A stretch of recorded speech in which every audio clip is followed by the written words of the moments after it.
Going to work fine. Hi, everybody. I feel like I'm at a Baptist revival with all the singing. And you're absolutely right, Barbara. It's too entirely hot up here for this. Okay. Thank you very much. I'm very bright. That's okay. How's this for an idea? Let's talk about laughter. All right? There's a science to it. Did you know that? Well, you knew it. It's called Gelotology. Seriously. Not Gelotology. And it means a scientific study of laughter. So there's lots of research. There was lots of stuff for me to find to talk about. So I have copious notes, and I'm going to share them with you. Let's get to the beginning of this. There are two kinds of laughter. I would say real laughter and fake laughter, but what they call it is involuntary laughter and social laughter. Here's an interesting point about that. You don't really know the difference until you're about in your late 30s. Now, people are going to sit in the room and go, well, of course I do. Wait till you're in your late 30s and see what happens. Because it really does, there really is a differentiation, but most people can't tell the difference, especially if they're younger. The difference is one, you're kind of just putting it on, and the other one that you just can't stop it, you can't prevent it. So there's actually brain science around this laughter. So let me take you through how the brain works every time you laugh. Your eyes and your ears provide information to the frontal lobe of your brain, where social emotional reactions are identified. Then your left cortex observes the words and the structures of what you just heard and saw. The right cortex analyzes the event and sends information to the occipital lobe, which is your sensory processing system. Once that's activated, it goes to the limbic system, which produces behavior and induces laughter. That happens in a split second, every time you laugh. So I think we have to actually activate and show how your brain works here.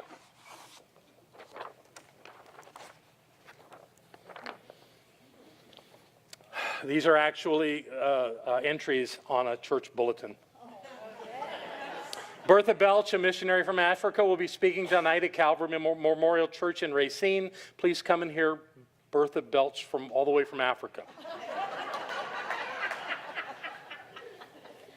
A national prayer and fasting conference will begin next week. The cost of attending the prayer and fasting conference includes meals. Our youth basketball team is back in action Wednesday at 8 p.m. in the Recreation Hall. Come and watch us kill Christ the King. Miss Charlene Mason sang, "I Will Not Pass This Way Again," giving obvious pleasure to the congregation. Ladies, don't forget the rummage sale. It's a chance to get rid of those things not worth keeping around the house. And don't forget your husbands. Next Sunday is the family hayride and bonfire at the Fowlers. Bring your own hot dogs and guns. Friends are welcome. Everyone will have a fun time. Yes, it was supposed to be hot dogs and buns. A peacemaking meeting scheduled for today has been canceled due to a conflict. Oh, goodness. That'll help. The sermon this morning is Jesus Walks on Water. The sermon tonight, Searching for Jesus.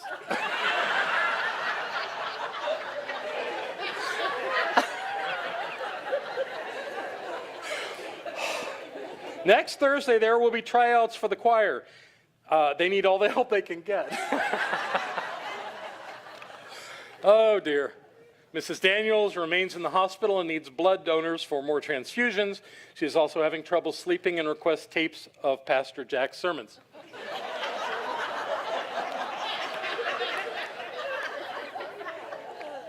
The rector will preach his farewell message, after which the choir will sing "Break Forth into Joy."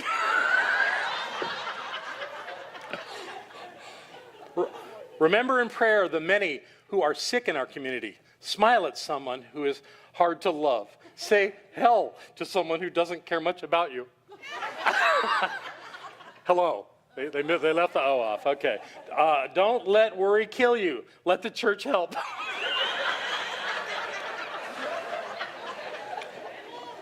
Irving Benson and Jesse Carter were married on October 24th in our church. So ends a friendship that began in their school days.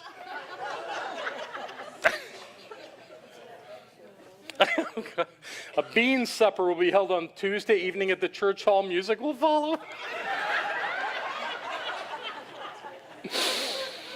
At the evening service tonight, the sermon topic will be, what is hell? Come early and listen to the choir practice.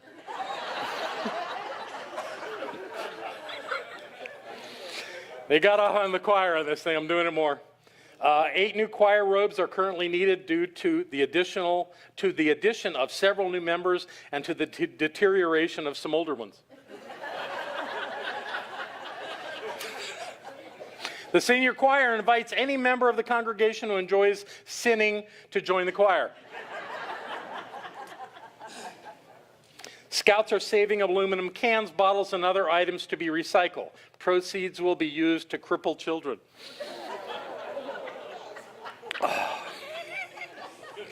The Lutheran men's group will meet at 6 p.m.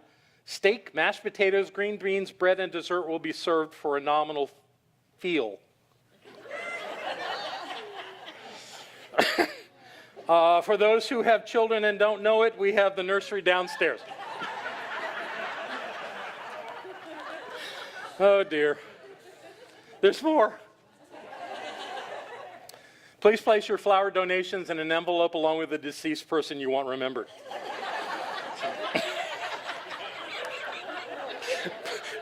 You need a big envelope, huh? Okay. At 10, and you will hear an excellent speaker and heave a healthy lunch. The church will host an evening of fine dining, super entertainment, and gracious hostility. Potluck supper Sunday at 5 p.m., prayer and medication to follow. The ladies of the church have cast-off clothing of every kind. They be seen in the basement on Friday afternoon.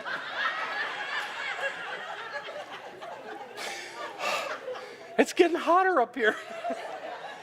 This evening at 7 p.m., there will be a hymn sing in the park across from the church. Bring a blanket and come prepared to sin. Ladies' Bible study will be held Thursday morning at 10. All ladies are invited to lunch in the fellowship hall after the BS is done.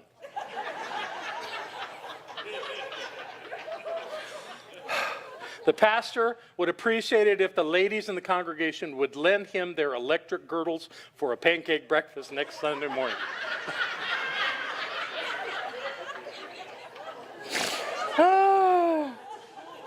Low self-esteem support group will meet Thursday at 7 p.m.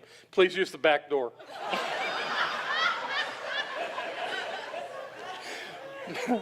Oh, dear. The 8th graders will be presenting Shakespeare's Hamlet in the church basement Friday at 7 p.m. The congregation is invited to attend this tragedy.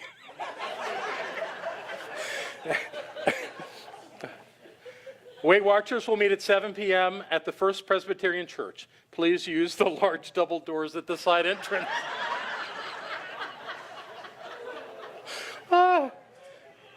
Mrs. Johnson will be entering the hospital this week for testes. Ooh, I should have cut that one out. I don't know, it's there. The associate minister unveiled the church's new tithing campaign slogan last Sunday. I upped my pledge, up yours.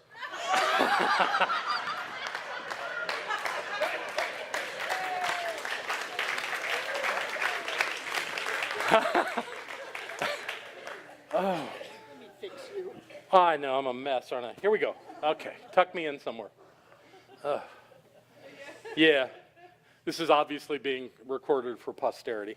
So how are you feeling? Is that not different? I mean, you came in feeling good, but this laughter thing really has some power. It really does things to us. It changes our world. In fact, all this research I was telling you about includes quite a number of things that I find fascinating, and I want to share them with you.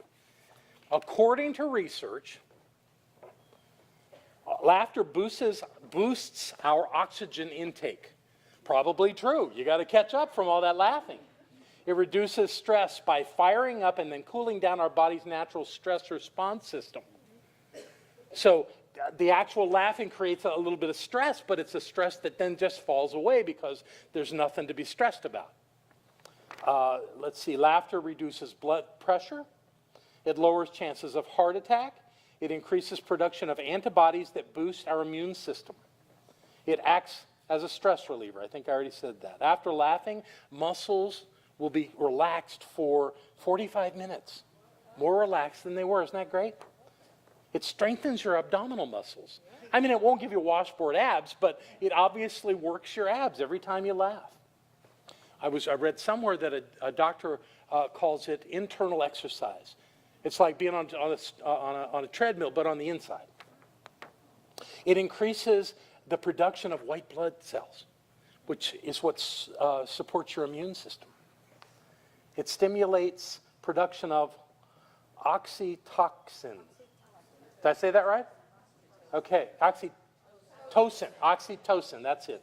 A powerful hormone that acts as a neurotransmitter to the brain, which regulates social interaction and sexual production. Laugh your way to sex. Playing a role in behaviors from maternal-infant bonding and lactate release to empathy, generosity, and orgasm. It says it. What are you going to do? Yay! It also stimulates the production of dopamine, which helps control the brain's reward and pleasure centers and regulates emotional responses, enabling us to move toward the things we want in life. And last but not least on this list, it burns calories. So laugh yourself to health. Let me support you in that. I'm just going to let this kind of fly.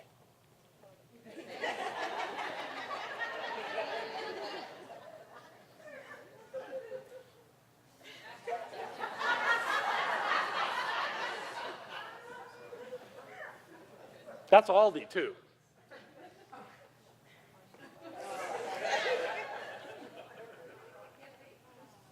Uh-oh, did I do that? I did. Here we go.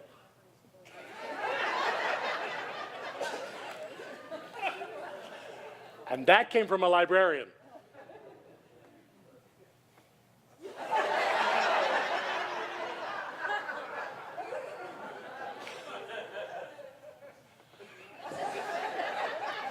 And that is not a message for the fish.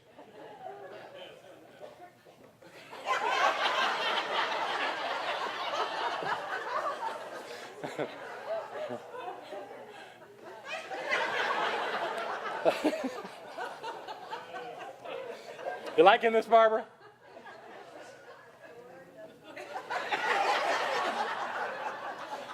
Somebody thought that was a good idea.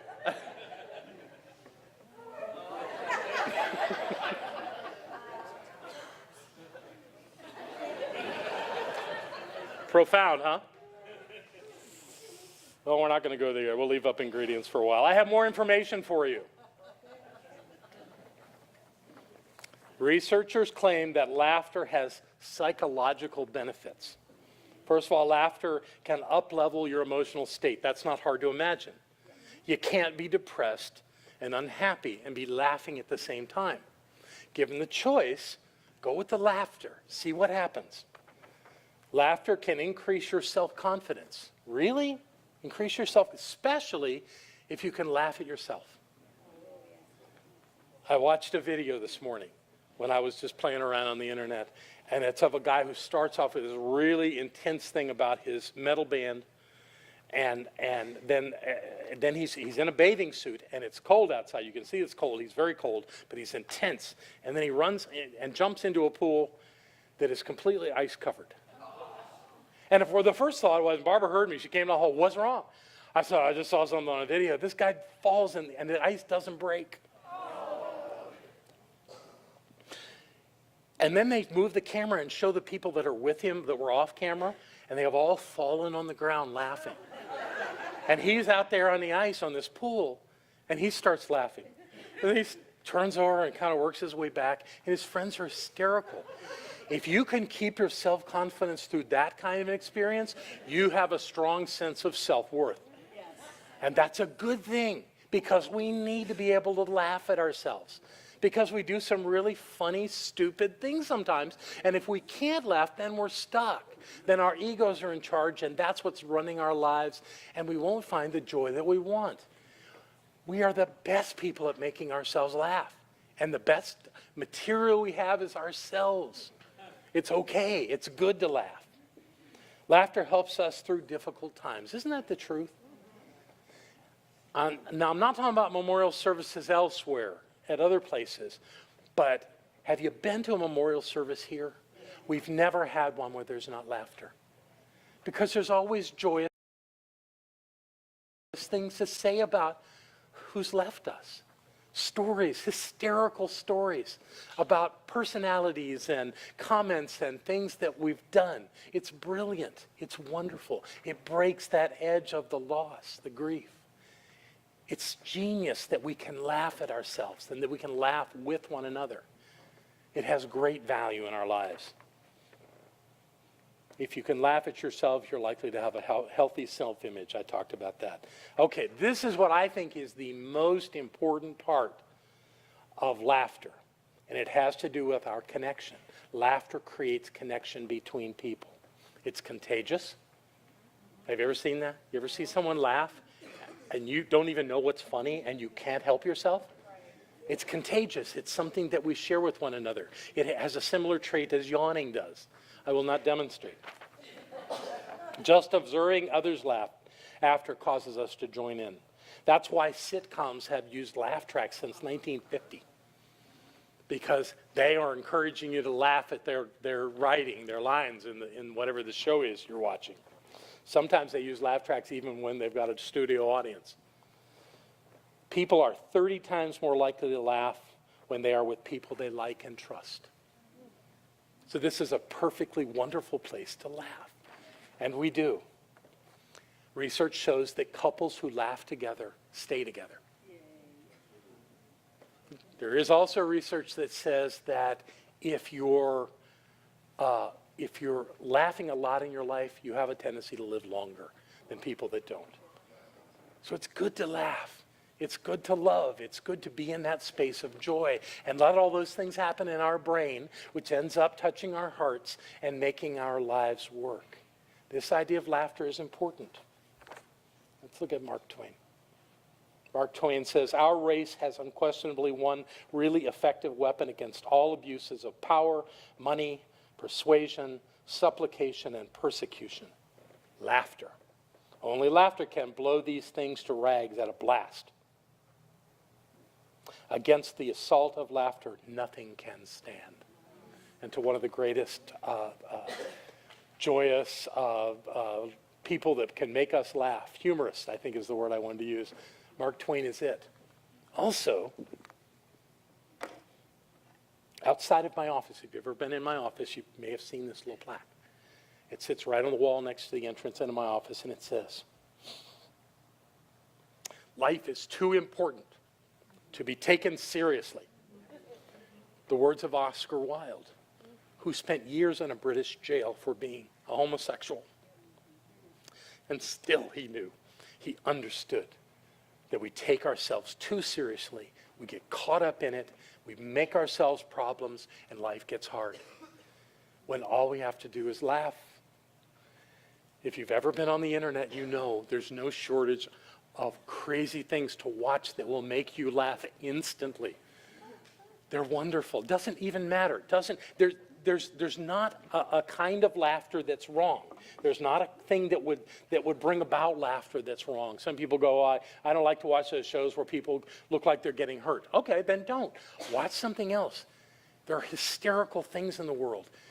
Bring them into your life. There are reported studies of people who had cancer in their bodies who laughed themselves away from that cancer.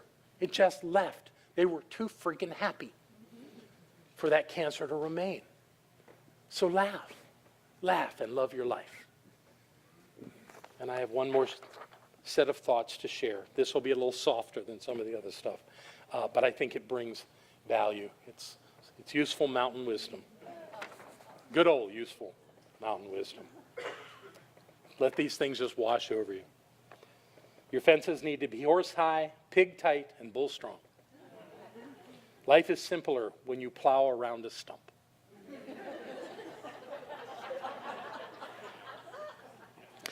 A bumblebee is considerably faster than a John Deere tractor.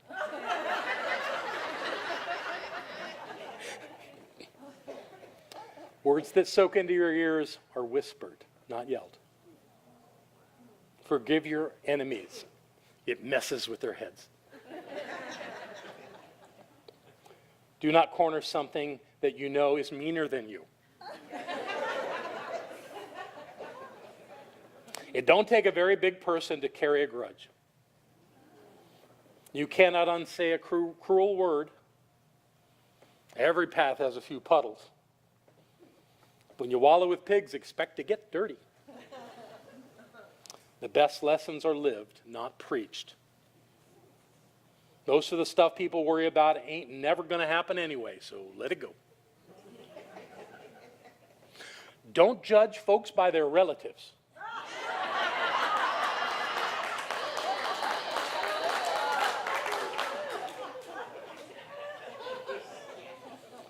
Don't interfere with something that ain't bothering you none. Leave it alone. And with great respect to the native people, timing has a lot to do with the outcome of a rain dance.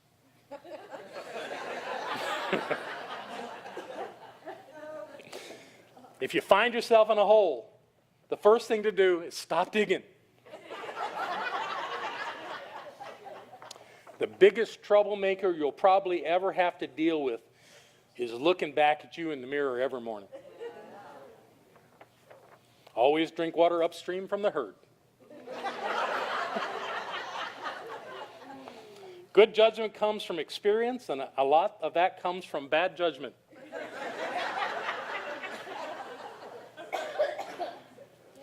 Letting the cat out of the bag is a whole lot easier than putting it back in.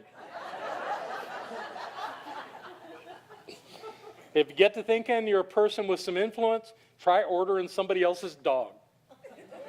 Y'all have all experienced that with Bliss, right? She helps me with that too. Live simply, love generously, speak kindly, and leave the rest to God. I love you very much. Thank you.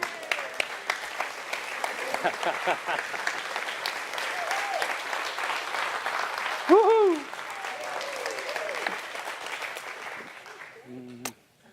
Thank you. That was fun.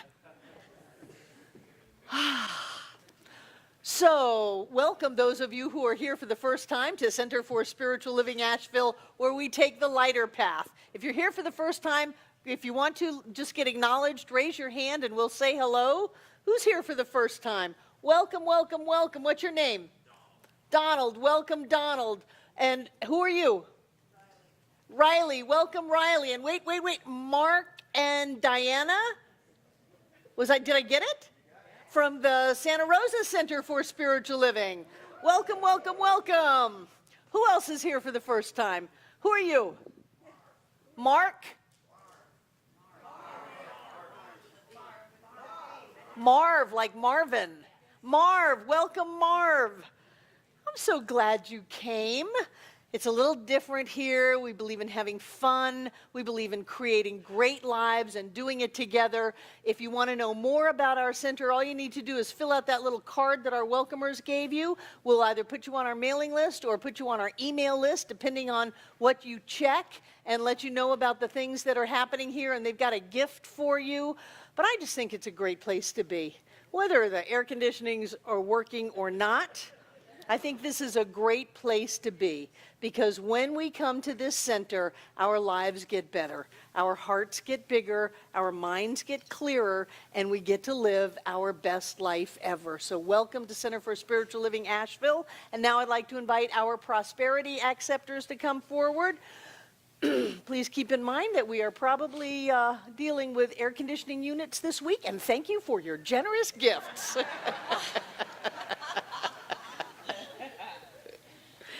Oh, what I like to do is take the gift and put it in my hands and bring it to my heart, as I know that God is the source of all supply, that money is the action and flow of spirit in and through our lives, and that each of us is rich and blessed.